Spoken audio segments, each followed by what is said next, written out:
इस पर सरकार काम कर रही है। 3,31,000 रिक्ति है माध्यमिक और प्राथमिक और उच्चतर माध्यमिक इकाई में।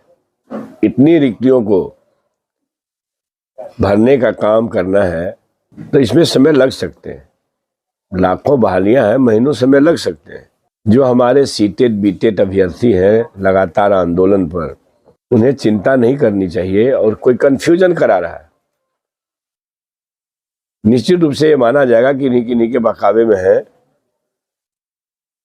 जब लगातार सरकार के मुखिया नीतीश कुमार जी, उप मुख्यमंत्री तेजस्वी यादव जी, शिक्षा मंत्री के रूप में मैं स्वयं इस बात को कह रहा हूं, तो भरोसा करनी चाहिए। और प्रत्येक वर्ष जो 2 करोड़ देना था दिल्ली वाले को, अभी तक 16 करोड़ होना चाहिए था। दिल्ली वाले जो कह के गए 16 करोड़ 2 करोड़ प्रति वर्ष दूंगा, अभी तक 16 करोड़ होना चाहिए था। अब ये युवा मान चुके हैं, बेरोजगार युवा, चूंकि उनको देना नहीं है इसलिए उसका डिमांड भी नहीं है। ये चिंताजनक है। जो प्रत्येक वर्ष 2-2 करोड़ नौकरी का वादा करके सत्ता में आए और हमारे बेरोजगार ये मान लिए देश भर का, राज्य और देश का, कि भाई वो देना ही नहीं, उसको तो मांगना क्या है। इसका मतलब है कि जो काम करने वाली सरकार है, गुस्सा आप उसी से करेंगे। जो निकम्मी है तो उससे आप गुस्सा नहीं करेंगे। कृषि क्षेत्र में कितना बड़ा प्रलोभन दिया गया था कि 2022 तक मैं किसानों में को जो लागत लगेगी खेती में उसका 2 गुना दूंगा। अब 2022 आने वाला है कि जाने वाला है? भाई शर्म करना चाहिए ऐसे लोगों को कि क्या बोलते हैं, आखिर कौन सा एजेंडा है आपके पास। जो प्रतिक्रियावादी संघी लोग हैं, जो देश में नफरत फैलाना चाहते हैं और नफरत फैलाने के प्रयास से ही अपनी रोटी सेकना चाहते हैं सत्ता की, देश बर्दाश्त नहीं करेगा। यहाँ संप्रदायवाद नहीं, सामाजिक न्याय और समाजवाद हमारी पूंजी है, थाती है, वही देश को ताकतवर बनाएगा और नफरत देश को खत्म करने की ओर चलेगा। शिक्षा में आमूलचूल परिवर्तन के लिए आपके द्वारा अभी तक जो आपका पीरियड है, आपने कोई अपना रोड मैप तैयार किया है कि नहीं? जी, क्या है आपका? नीतियां बदलने की ओर है। नियोजन नीति ने जो शिक्षा का जो प्रयास है उसको कमजोर किया है, बेहतर शिक्षा के प्रयास को कमजोर किया है। अभी वर्तमान में जो नियोजन नीति है उसमें आमूल परिवर्तन सरकार के स्तर पर किए जा रहे हैं। क्या कुछ मैं उम्मीद करता हूं कि नई नीति शिक्षा क्षेत्र में आई कमजोरियों को दूर करके बेहतर और क्रांतिकारी विकल्प दे सकता है। क्या होगी नई नीति? जो नियोजन का जो एक्सटॉर्शन है सब बंद हो जाएगा। जो नियोजन नीति का जो एक्सटॉर्शन का रास्ता है वो पूरी तरह से बंद करने के उपाय किए जा रहे हैं। और हम लोग अभी जो छोटी छोटी इकाई है नियोजन की, नियोजन इकाई पंचायत स्तर पर है, प्रखंड स्तर पर है, क्या भविष्य में ये सब नहीं रहेगा? नहीं, अब सब सेंट्रली होगा। हो सकता है जिला स्तर पर, हो सकता है राज्य स्तर पर, लेकिन केंद्रीकृत होगा। इसको लिखा जा सकता है ना कि भविष्य केंद्रीकृत होगा और इस दिशा में जो बेहतर हो सकता है सारे प्रयास किए जा रहे हैं। एमडीएम में प्रायः हम लोग भी देखते हैं और जांच अधिकारी भी आते हैं। एमडीएम में एक प्रायः ये बातें सामने आती है कि स्कूल में जितने उपस्थिति रहती है उससे ज्यादा प्रेजेंटेशन बनाया जाता है। वो भी छुट्टी देने के बाद इस पर कुछ विशेष रोक का कोई बायोमेट्रिक सिस्टम या और कोई ध्यान है? अभी नियोजन हमारी नियुक्ति का पारदर्शी रास्ता निकले, बच्चों को ठीक शिक्षा मिल सके, हमारे शिक्षक बेहतर कर सकें, इस पर अभी पूरे विभाग का दिमाग लगा हुआ है, हम लोग का दिमाग लगा हुआ है। ये जो खिचड़ी साधन है, गड़बड़ी है, उसको दूर करेंगे, लेकिन ये अभी इशू नहीं है हमारे साथ। तो जल्द ही उस पर भी नहीं होगा ना। जो गड़बड़ी है, ऐसा थोड़ी गड़बड़ी सरकार देखते हुए आंख मुंह बंद कर लेगी। लेकिन जो भी इस मामले में जो केंद्र जो योगदान देती है और 4 रुपये क्या लगभग 5 रुपये के आसपास, 5 रुपये से कम ही एक बच्चे के पोषण के लिए आहार दिए जाते हैं। तो ये आपको नहीं लगता है कि ये ठीक है क्या? कम है। मैं तो समझता हूँ कि उस हिसाब से बहुत कम है। भविष्य में उसका रेट ये आज ये तो बच्चों को अगर हम लोग 5 रुपये में खिला दें, घर में खिला पाएंगे हम? नहीं, आप तो खिला रहे हैं, आपका मंत्रालय खिला रहा है, बच्चे हमारे खा रहे हैं 5 रुपए में। तो ये तो भारत सरकार सवाल करिए ना, ये रेट तय करके भेज दिए।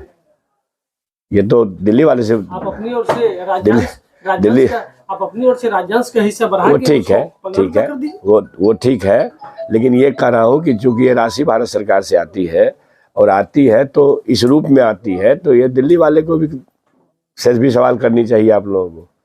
तो आपका भी अनुरोध पत्र जाना चाहिए था ये शिक्षा मंत्री की। नहीं, वो जाती है, हम खिलाने में परेशान। वो जाती है, विभाग के स्तर पर ये रिक्वेस्ट जाता है। सर, उच्च शिक्षा में जो वित्त रहित पहले कहे जाते थे, जो वित्त पोषित या अभी अनुदानित है, वो बहुत पिछड़ा चल रहा है। सर का ज्ञान और जितनी बड़ी जाने न्यूज़ के लिए देने लोग के लिए ज्यादा इच्छुक मिलती हैं। हूँ इसीलिए फिर से आप आप लोगों भी के साथ एक न्यू अपडेट के नहीं, वित्त साथ। रहित देखिए, तब वित्त तक रहित बने का रहिए तो मेरे चैनल से कंसेप्ट और बंद इस करके वीडियो को माननीय ज़्यादा से मुख्यमंत्री जी ने ज़्यादा शेयर अनुदान करें, नीति लाइक लाया। करें, सब्सक्राइब करें। और ये जो टाटा ये बाय। एक विकल्प बेरोजगारों के सामने जो पूर्णतः आपाधापी की स्थिति थी, अंधकार की स्थिति थी, उसके एक रास्ते खुले।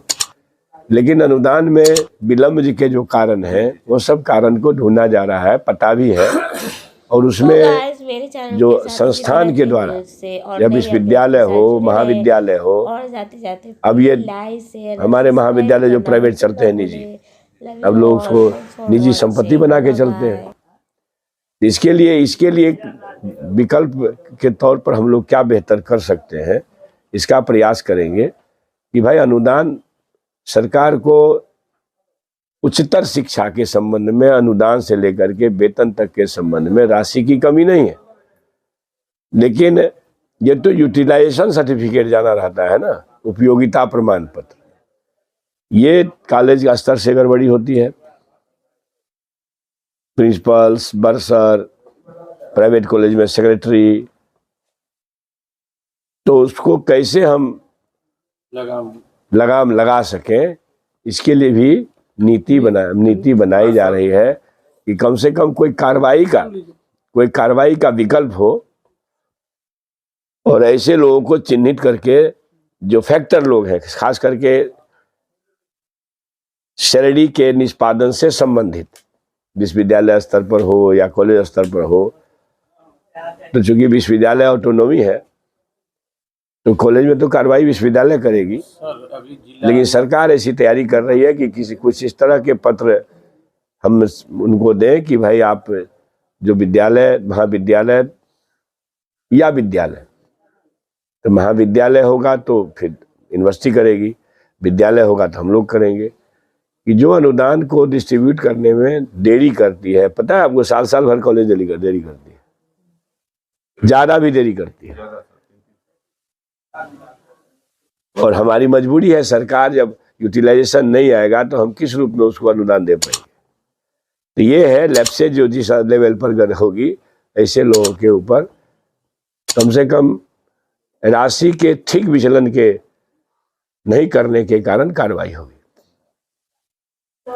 पर निजी महाविद्यालय पर भी आप नई रणनीति बना रहे हैं, क्यों नहीं? आप हम अनुदान देते हैं, अनुदान का सही अगर उपयोग न होता हो तो इससे में तो विक्टिम होते हैं हमारे समाज के बेरोजगार ना, जो अपना जीवन उसमें खपाते हैं। सर, अभी भी बहुत सारे जिला में विद्यालय है जो जिसके पास भवन नहीं है, उसके बारे में कुछ नहीं, वो तो है, लगातार हो रहा है ना। अब बहुत सारे एक चीज देख लीजिए कि माननीय मुख्यमंत्री जी यह समझ करके कि जब तक गांव में +2 की पढ़ाई नहीं होगी तो आम गरीब गुरबा बाल बच्चे जो पढ़ना चाहते हो वो शिक्षा ग्रहण नहीं कर पाएगा, और इससे व्यापक असर कई क्षेत्र में पड़ता है। जनसंख्या वृद्धि पर भी, अज्ञान नहीं, एजुकेशन नहीं रहता है तो लोग जनसंख्या वृद्धि पर भी असर पड़ जाता है। स्कूल में 3 विद्यालय चल रहे हैं, वो ठीक है ना, जो और कहीं पे भवनहीन, भूमिहीन विद्यालय के बारे में आप कह रहे हैं, तो ये जो वैकल्पिक व्यवस्था है, अब इसको लगातार एक दिन में तो विश्वकर्मा जी की तरह सब बन नहीं जाएगा। आप देख रहे हैं अभी भी हमको लगता है कि 250 करोड़ रुपया का टेंडर हुआ आधारभूत संरचना के मामले में, क्या 10 दिन पहले हुआ है। तो ये काम जारी है और सरकार इन मामलों को गंभीरता पूर्वक देख रही है। अपने संसाधनों के उपयोग में आधारभूत संरचना को प्राथमिकता दी जा रही है।